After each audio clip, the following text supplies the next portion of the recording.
नमस्कार, मेरे YouTube channel ई teaching Gurukul में आप सबका स्वागत है। पाइथन के नेक्स्ट वीडियो लेक्चर नंबर 4 में मैं जो नेक्स्ट टॉपिक्स डिस्कस करने वाला हूँ that is called different features. तो पाइथन में ऐसे कौन कौन से डिफरेंट फीचर्स है उसके बारे में हम डिस्कस करेंगे वन बाय वन। तो लास्ट तक वीडियो को देखिएगा ताकि लास्ट फीचर्स तक आपको समझ में आएगा कि किस तरह है, और एग्जामिनेशन पॉइंट ऑफ व्यू से अगर कभी एग्ज़ाम में कुछ आता है तो आप इसको लिख सकते हैं कि कैसे करके इसके डिफरेंट फीचर्स होते हैं, उसको एलैबोरेट में कर सकते हैं। तो मैं आपको पूरे एग्जांपल के साथ समझाऊंगा। तो सबसे पहले देखते हैं कि Python provides many useful features which makes it popular. Python क्यों पॉपुलर हुआ है? तो यानी ये जो डिफरेंट फीचर्स है उसी की वजह से पॉपुलर हुआ है। एंड वैल्यूएबल, मतलब इतना वैल्यूएबल भी क्यों है वो भी एक फीचर्स में आपको दिखेगा कि वैल्यूएबल क्यों है, क्यों इसका मतलब इसके जो वैल्यूएबल होने की वजह से इसका यूज़ ज़्यादा भी हो गया है फ्रॉम द अदर प्रोग्रामिंग। क्योंकि पाइथन आज का डेवलपमेंट नहीं है, बहुत पहले से है, लेकिन ज़्यादा पॉपुलर हुआ है और ज़्यादा वैल्यूएबल क्योंकि आज के समय में रिसर्च ओरिएंटेड काम जो होता है पाइथन में ज़्यादा हो रहे हैं। तो some of the essential features में सबसे पहला दिया हुआ है easy to learn and use, मतलब इसको सीखना बहुत ही ईजी है और यूज़ भी बहुत ईजी है। हम देखेंगे इसको एलाबरेट फॉर्म में बाद में। एक्सप्रेसिव लैंग्वेज, मतलब कम में आप बहुत कुछ एक्सप्लेन कर सकते हो, यानी minimum number of line maximum number of outputs. Interpreted language है, ऑलरेडी मैं डिस्कस कर चुका हूँ इससे पहले वाले वीडियो में। क्रॉस प्लेटफॉर्म लैंग्वेज है, इसका मतलब होता है इसको आप किसी भी ऑपरेटिंग सिस्टम लैंग्वेज में रन कर सकते हो। फ्री एंड ओपन सोर्स का मतलब तो आप सभी जानते हो और थोड़ा अच्छे से जानेंगे इसको। ऑब्जेक्ट ओरिएंटेड क्या होता है ये भी आपको पता है। एक्सटेंसिबल लैंग्वेज होता है। लार्ज स्टैंडर्ड लाइब्रेरी, इसके पास बहुत सारे लाइब्रेरीज, वेल स्टैंडर्ड लाइब्रेरी से, इसी कारण से इसकी वैल्यूएबल जो होता है ज़्यादा बढ़ गया है क्योंकि रिसर्च ओरिएंटेड काम बहुत ज़्यादा है। जैसे हम बात करेंगे डेटा एनालिसिस में इसका बहुत ज़्यादा यूज़ भी हो रहा है। GUI programming, graphical user interface की प्रोग्रामिंग अवेलेबल है। इंटीग्रेटेड फॉर्म में अवेलेबल है, यानी इसमें हम इंटीग्रेशन कर सकते हैं अदर लैंग्वेजेस का। एम्बेडेबल लैंग्वेज है, इसका मतलब होता है कि हम एम्बेडिंग कर सकते हैं दूसरे लैंग्वेजेस में। डायनेमिक मेमोरी एलोकेशन, जो कि बहुत ज़्यादा इम्पॉर्टेंट फीचर्स है, जिसको मैंने प्रीवियस वीडियो में भी आपको मतलब नेक्स्ट आने वाले वीडियो में बताऊंगा कि किस तरह से हम डायनेमिक मेमोरी एलोकेशन को, तो हम लोग देखेंगे कि डायनेमिक मेमोरी एलोकेशन कैसे काम करता है। तो स्टार्ट करते हैं फर्स्ट फीचर से। फर्स्ट फीचर जो होता है easy to learn and use, मतलब इजी टू लर्न मतलब सीखने में, लेकिन यूज़फुल कैसे है। चलिए पहले पॉइंट से हम लोग देखेंगे कि लर्न कैसे हो रहा है। तो it syntax is straightforward and much of the same as the English like. तो इसका मतलब होता है इंग्लिश लाइक लैंग्वेज होने की वजह से और सिंपली हम इसको स्ट्रेट फॉरवर्ड लैंग्वेज में मानते हैं, और इसका लिखने का तरीका भी सिंपल इंग्लिश लाइक लैंग्वेज है, तो इसीलिए लिखना बहुत इजी है। हम लोग इजीली इसको स्टेटमेंट में जो लिखा जाता है वो इजीली इंग्लिश लैंग्वेज में लिखा जाता है, तो that's why it's easy to learn हो गया। अब यूज़फुल क्यों होता है इसमें कि there is no use of semicolon and curly bracket. तो इसका मतलब है इसमें तामझाम ज़्यादा होता नहीं है, सेमी कॉलन से ख़त्म करने की ज़रूरत नहीं होता है, कर्ली ब्रैकेट से ब्लॉक बनाने की ज़रूरत नहीं होता है। सिंपली इसमें जो ये सब काम होता है उसके इंडेंटेशन से, हमारा जो कोड ब्लॉक होता है वो इंडेंटेशन से डिवाइड होता है, इसलिए कर्ली ब्रेसेस की हमको ज़रूरत नहीं पड़ती है। और तो इसका मतलब होता है कि अगर हम बात करेंगे तो इसका मतलब होता है कि ये जो कर्ली ब्रेसेस और इंडेंटेशन यहाँ पे चेंज हो जाता है। यानी हम सिंपल C++ लैंग्वेज या जावा लैंग्वेज की अगर हम बात करते हैं तो कर्ली ब्रेसेस का यूज़ करते हैं ब्लॉक बनाने के लिए, बट सिंपल पाइथन लैंग्वेज में कर्ली ब्रेसेस का यूज़ होता ही नहीं है। तो इसका मतलब होता है नंबर ऑफ जो आपके पास टोकन्स है वो कम हो जाते हैं, मतलब जो कैरेक्टर है यूज़ करना कम हो जाता है, सिर्फ इंडेंटेशन से इसका काम हो जाता है ब्लॉक बनाने का। And it is the recommended programming language for beginner. तो इसका मतलब है अगर हम बात करते हैं फर्स्ट 2 पॉइंट की, तो इसके बेस पर हम ये बताते हैं कि हम इस पर्टिकुलर पाइथन लैंग्वेज को रिकमेंड कर सकते हैं बिगिनर्स के लिए। तो इसका मतलब है बिगिनर्स इसको ईजिली सीख सकता है। Second one is expressive language, यानी कम शब्दों में, मतलब कम लाइंस में बहुत ज़्यादा चीज़ों को बता देना। अब देखिए इंटरेस्टिंग सी चीज़ है जो मैं आपको अभी बताऊंगा इसमें कि एक्सप्रेसिव कैसे, इसको समझेंगे कैसे। Python can perform complex task using a few line of code. चलिए पहला पॉइंट तो आपको समझ में आ गया कि कुछ लाइन का यूज़ करके हम मैक्सिमम कॉम्प्लेक्स टास्क को बता सकते हैं। अब सवाल ये उठता है कि इससे कैसे हो सकता है, बट अनदर थिंग जो एक्सप्रेसिव लैंग्वेज में होता है जो मैं आपको बताऊंगा सेकंड पॉइंट में, वो ये बोला गया है। अब यहाँ पे ध्यान देंगे कि एक simple example, the hello world program, you simply type this, इसका मतलब होता है, इससे आपको ऐसा लगेगा जो सी और C++ लैंग्वेज या जावा लैंग्वेज जानता है तो ये बोलेगा कि ये तो जावा लैंग्वेज में भी ऐसे ही होता है, C++ लैंग्वेज में भी तो हम प्रिंट को यूज़ करते हैं, तो फिर इसमें खास बात क्या है, इसमें कम line of few line of code क्या बता रहा है, मतलब कैसे हो रहा है, मतलब यहाँ हम समझ में नहीं आ रहा है। तो चलिए मैं आपको समझाता हूँ। जैसे C++ लैंग्वेज या सी लैंग्वेज में अगर आप प्रोग्रामिंग करते हो तो पहला लाइन होता है हैश इंक्लूड, आप stdio यूज़ करते हो, उसके बाद मेन फंक्शन लिखते हो, फिर उसके बाद कर्ली ब्रेसेस लगाते हो, फिर उसके बाद प्रिंट स्टेटमेंट दोगे। प्रिंट स्टेटमेंट देने के बाद फिर क्या करोगे, एक सेमीकोलन लगाओगे और सेमीकोलन लगाने के बाद फिर क्लोजिंग ब्रैकेट लगाओगे। तो इसका मतलब होता है कि opening curly braces, closing curly braces, main, hash include, इतने सारी चीज़ों को C++ जावा लैंग्वेज में आपको इंक्लूड करना पड़ता है। तो आप देखिए कि यहाँ पे हम कितने लाइन का यूज़ कर रहे हैं, 1 line, 2 line, 3 line, 4 line, 5 line, ये 5 लाइन आपको अलग से यूज़ करना, मतलब 5 कैरेक्टर 5 लाइन आप बात कर सकते हो। लेकिन हम पाइथन में बात करते हैं तो पाइथन में हम सिंपल एक लाइन को एग्जीक्यूट करके हम कर सकते हैं। तो ये होता है इसकी ब्यूटी मीन्स एक्सप्रेसिव लैंग्वेज। हम सिंपल इसको चाहे फाइल में लिखे, चाहे इसे प्रीवियस वीडियो में मैंने कोड के बारे में बताया था कि कैसे करके कोड को हम रन करते हैं। तो आप अगर टेस्ट करना चाहते हैं किसी हेलो वर्ल्ड को या किसी प्रिंट को, सिंपल प्रिंट स्टेटमेंट यूज़ कीजिए, चाहे वो फाइल में स्टोर करिए, मेन फंक्शन की आपको इसमें रिक्वायरमेंट नहीं है। तो इसीलिए एक लाइन से आप प्रिंटिंग स्टेटमेंट से आउटपुट देख सकते हो। That's why it's called an expressive language. Last point इसमें है एक्सप्रेसिव लैंग्वेज का, it will take only 1 line to execute.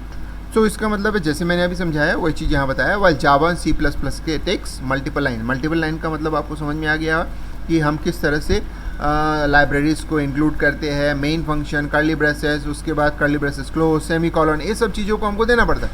इतने सारी चीज़ों को हमको यहाँ पे रिड्यूस हो गया है। अब आते हैं थर्ड फीचर के बारे में, इंटरप्रेटेड लैंग्वेज। जो पाइथन है वो एक इंटरप्रेटेड लैंग्वेज है। And interpreted language means that the Python programme is executed 1 line at a time. ज़्यादा समझाने की तो ज़रूरत नहीं है, इसको आप लोग जानते हैं कैसे होता है। The advantages of being interpreted language का सबसे मेन एडवांटेज होता है कि it makes debugging easy and portable. Why? Because of आप हर लाइन को इंटरप्रेट करते हो और हर लाइन को जो सिंटेक्स एरर है उसको चेक करते हो। तो इसका मतलब होता है कि आपको पूरे प्रोग्राम में से एरर को फाइंड आउट करने के बजाय आप एक लाइन में से एरर फाइंड आउट, तो जो इजी होता है और सिंपली आप एक लाइन में कर रहे हो, तो इसलिए ये पोर्टेबल भी है, शॉर्ट फॉर्म में आपको मतलब कम मेहनत से आपका पूरा फाइंडिंग्स हो रहा है। अब नेक्स्ट जो फोर्थ पॉइंट है होता है क्रॉस प्लेटफॉर्म लैंग्वेज। ये क्रॉस प्लेटफॉर्म का मतलब क्या होता है? मीन्स हम क्रॉस प्लेटफॉर्म का मतलब हम लोग जैसे जनरली हम लोग जानते हैं कि किसी कोड को एक मशीन में जनरेट करना, उसको किसी भी मशीन दूसरे मशीन में रन करना। तो सिंपली वही है कि Python is an portable language which means that कि पाइथन आप किसी भी अदर प्लेटफॉर्म में मतलब रन कर सकते हो, किसी भी अदर प्लेटफॉर्म में ले जाके उसको एग्जीक्यूट कर सकते हो। Which means that other platform का मतलब यहाँ है अदर ऑपरेटिंग सिस्टम से। तो इसका मतलब होता है कि Python can run equally on different platform such as. Different platform का मतलब यहाँ मशीन से नहीं है, डिफरेंट प्लेटफॉर्म का मतलब यहाँ पे विंडोज़ से है। तो विंडोज़ में रन कर सकता है, लिनक्स में रन कर सकता है, यूनिक्स में। फॉर एग्जांपल आपने अगर विंडोज़ इन्वायरमेंट में पाइथन कोड को जनरेट किया तो वो लिनक्स इन्वायरमेंट के मशीन पे रन कर सकता है, यूनिक्स मशीन पे रन कर सकता है, मैकिन्टोश मशीन पे रन सकता है। तो इसीलिए इसको हम लोग बोल रहे हैं क्रॉस प्लेटफॉर्म। तो इसका मतलब होता है जो क्रॉस प्लेटफॉर्म का डेफिनेशन है यहाँ पे वो फिट हो रहा है। It enables programs to develop the software for several competing platform while writing a program only once. तो सिंपल जो क्रॉस प्लेटफॉर्म का जो कंसेप्ट है वो यही बताता है कि आप कोड को एक बार लिखिए और उसको सेवरल प्लेटफॉर्म या कंपीटिंग प्लेटफॉर्म में रन कीजिए।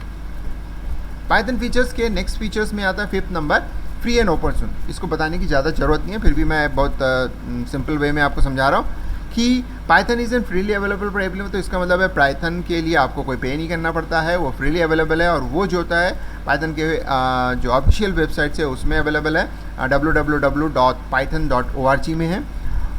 It has a large community. इसका मतलब होता है पाइथन से जुड़े हुए जो कम्युनिटी है जिसमें बहुत सारे रिसर्चर्स, बहुत सारे प्रोग्रामर्स जुड़े हुए हैं, एक कम्युनिटी बना हुआ है अक्रॉस द वर्ल्ड जिसमें डेडिकेटेडली इस पाइथन में काम हो रहा है और नए नए मॉड्यूल्स और नए नए फंक्शंस जनरेट हो रहे हैं और लाइब्रेरी को फॉर्म में इंक्लूड कर रहे हैं। तो इसका मतलब होता है ये फ्रीली अवेलेबल है, ये कोई भी इसमें मॉड्यूल जनरेट कर सकता है, फंक्शन बना सकता है और उसको अवेलेबल करा सकता है. Anyone can contribute to the Python community, जैसे मैंने अभी समझाया. And the open source means that anyone can download the source code without paying any cost. Already I have told about that. And now next, object oriented language. Object oriented के बारे में हर किसी को पता होता है. जैसे अगर उसने जावा या C++ पढ़ा है तो ऑब्जेक्ट ओरिएंटेड के बारे में पता है कि ऑब्जेक्ट ओरिएंटेड में एक इंपॉर्टेंट चीज़ें होती है, वो होता है क्लास और ऑब्जेक्ट्स. तो इसका मतलब होता है कि पाइथन में क्लासेस और ऑब्जेक्ट के कंसेप्ट को इंक्लूड किया गया है. तो that's why it's an object oriented language also. It support, तो अगर ऑब्जेक्ट ओरिएंटेड है तो ये तीन चीज़ें अगर नहीं होगी तो पॉसिबल ही नहीं है. तो इफ़ पाइथन ऑब्जेक्ट ओरिएंटेड है तो इसका मतलब है इसमें इनहेरिटेंस भी सपोर्ट होता है, पॉलीमॉर्फिज्म भी सपोर्ट होता है एंड इनकैप्सुलेशन प्रोसेस भी होता है. लास्ट पॉइंट ऑब्जेक्ट ओरिएंटेड में, the object oriented procedure helps to programmer to write reusable code and developed application in less code. तो ऑब्जेक्ट ओरिएंटेड कंसेप्ट का मतलब ही यही होता है कि आप एक कोड लिखिए और उसको बार बार यूज़ कीजिए. तो इसलिए हम बोलते हैं reusability of the code. Next point number 7, extensible language. Why मतलब इसको एक्सटेंसिबल कैसे बोलते हैं? इसका मतलब होता है कि पाइथन कोड में हम सी या C++ के लैंग्वेज को अगर हम ऐड कर देते हैं तो ऑटोमेटिकली पाइथन का कोड जो होता है उसका तो खुद के कोड होंगे, साथ ही साथ दूसरे के कोड को एम्बेड करके वो एक्सटेंस हो जाता है. तो इसलिए इसको एक्सटेंसिबल लैंग्वेज बोलते हैं. So it implies that other language जैसे such C and C+ can be use to compile the code and thus it can be use further in our Python code. तो इसलिए एक्सटेंसिबल हो रहा है. Next one is called it converts the program into byte code and any platform can use that byte code. तो इसका मतलब होता है जो भी हम इम्बेड किए, एक्सटेंड किए, उसके बाद उसको बाइट कोड में कन्वर्ट किया, कंपाइल करने के बाद कन्वर्ट हो गया बाइट कोड में. अब ये बाइट कोड जो होता है किसी भी प्लेटफॉर्म में कर सकता है. यानी ऑलरेडी मैंने एक्सप्लेन कर दिया कि क्रॉस प्लेटफॉर्म लैंग्वेज है. तो इसका मतलब होता है C++ को इम्बेड करके भी अब एक कोड जनरेट होगा जो एक बाइट कोड होगा. और क्रॉस प्लेटफॉर्म में बाइट कोड का कंसेप्ट इंपॉर्टेंट होता है, तो बाइट कोड रन कर सकते हैं. लार्ज स्टैंडर्ड लाइब्रेरी, जैसे मैंने बताया इसका जो कम्युनिटी है बहुत बड़ा है, फ्रीली अवेलेबल है. कम्युनिटी में सारे डेवलपर्स जो होता है कुछ ना कुछ मॉड्यूल्स एंड जो आपके फंक्शन से बनाते रहते हैं. तो इसलिए ह्यूज नंबर ऑफ लाइब्रेरीज ये प्रोवाइड करता है. इसीलिए ये पॉपुलर भी है और आज के समय में ज़्यादा वैल्यूएबल भी है क्योंकि इन लाइब्रेरीज़ की वजह से होता है. So it provides a vast range of libraries for the various field. जैसे बहुत सारे फील्ड्स आज के समय में ये ज़्यादा चल रहा है, machine learning, web development and also for the scripting. So scripting language है इसलिए वेब डेवलपमेंट का भी इसमें हम वेब पेजेस डिज़ाइन कर सकते हैं, वेब डेवलपमेंट के सॉफ्टवेयर भी बना सकते हैं. नेक्स्ट वन, इसमें बहुत सारे हमारे पास रिसर्च ओरिएंटेड जो होता है लाइब्रेरीज होता है, TensorFlow, pandas, NumPy, Keras, PyTorch, these are the libraries. उसी तरह से अगर हम बात करते हैं कि पॉपुलर फ्रेमवर्क तो Django, Flask, pyramids for Python web development.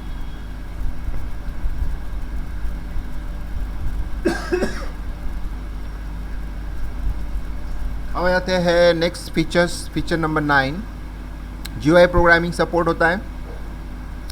यानी GUI means graphical user interface. It use for the development desktop applications जैसे PyQtui, Tinker, Kiwi are the libraries which are used for developing the web applications. 10th number जो features है वो है integrated features. तो it can easily integrated with language like C++ and Java. जैसे already मैंने बताया extensible का मतलब होता है कि इंटीग्रेशन होता है तब जाके वो एक्सटेंसिबल होता है. तो दोनों एक दूसरे से सिमिलर होते हैं दोनों फीचर्स.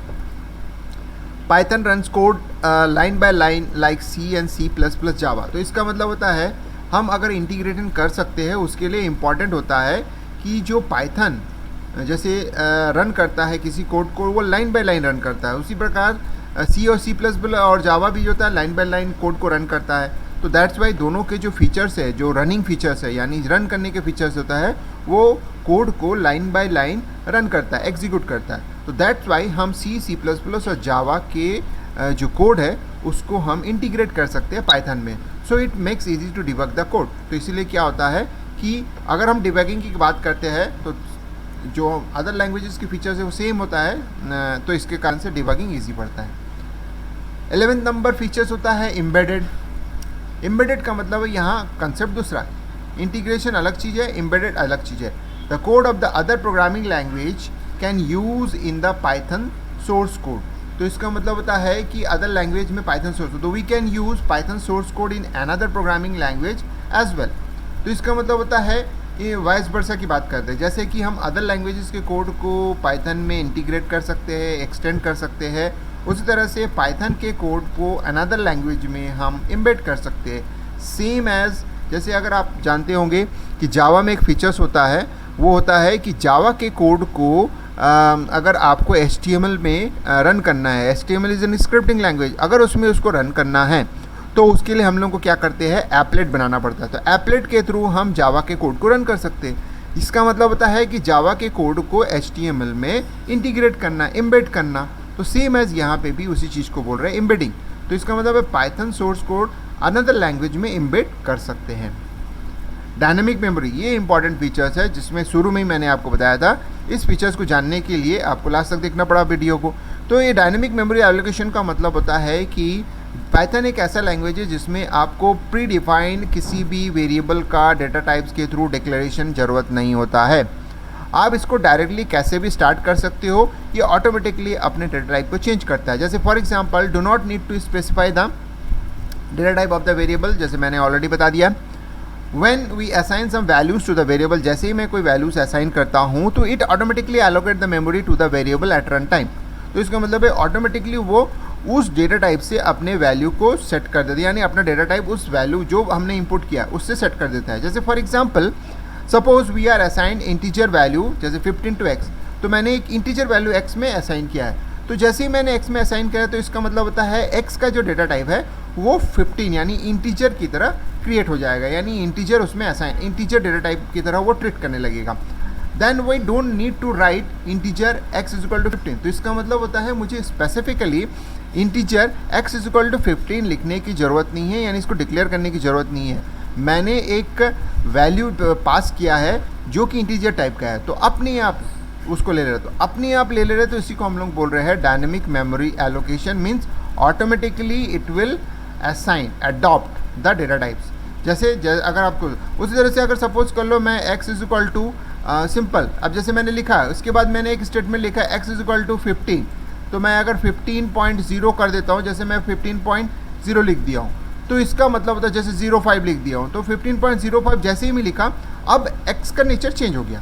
x का जो डेटा टाइप है वो अब फ्लोट की तरह बिहेव करने लगे थे, यानी x जो पहले इंटीजर की तरह बिहेव कर रहा था, यानी उसका जो डेटा टाइप है ऑटोमेटिकली एक इंटीजर सेट हो गया था, अब उसका डेटा टाइप जो होता है ऑटोमेटिकली जो होता है वो फ्लोट में कन्वर्ट हो जाएगा। उसी तरह से कैरेक्टर असाइन करोगे तो वो कैरेक्टर की तरह बिहेव। तो इसका मतलब होता है हमको इसमें स्पेसिफिकली यानी एक्सक्लूसिवली इसमें डेटा टाइप डिक्लेयर करने की ज़रूरत नहीं है। तो दैट्स वाई ये एक बहुत इंपॉर्टेंट फीचर होता है डायनेमिक मेमोरी एलोकेशन, यानी इसका जो मेमोरी का एलोकेशन है ऑटोमेटिकली डायनेमिकली अपने डेटा टाइप के हिसाब से अडॉप्ट करता है। तो इस तरह से ये आपके 12 फीचर्स है जिसको मैंने पूरे सिंपल वे में एक्सप्लेन किया है। इस वीडियो को लास्ट तक देखने के लिए सभी को धन्यवाद। अगर मेरा ये वीडियो लेक्चर आपको समझ में आया और कुछ जानकारी आपको मिली है, यूज़फुल जानकारी और सीखने को मिली है, तो प्लीज़ इस वीडियो को ज़्यादा से ज़्यादा लाइक कीजिएगा, शेयर कीजिएगा और कमेंट्स लिखना नहीं भूलिएगा। कोई भी क्वेरीज़ हो पाइथन प्रोग्रामिंग से रिलेटेड तो आप मुझे क्वेरी कर सकते हैं, कमेंट बॉक्स में आप ज़रूर दीजिएगा, तो मैं उसका आंसर ज़रूर आपको प्रोवाइड करूँगा। तो चलिए दोस्तों, इस वीडियो को वंस अगेन लास्ट तक देखने के धन्यवाद। और जाते जाते मैं यही कहना चाहूँगा कि मेरे YouTube चैनल ई टीचिंग गुरुकुल को सब्सक्राइब करना नहीं भूलिएगा।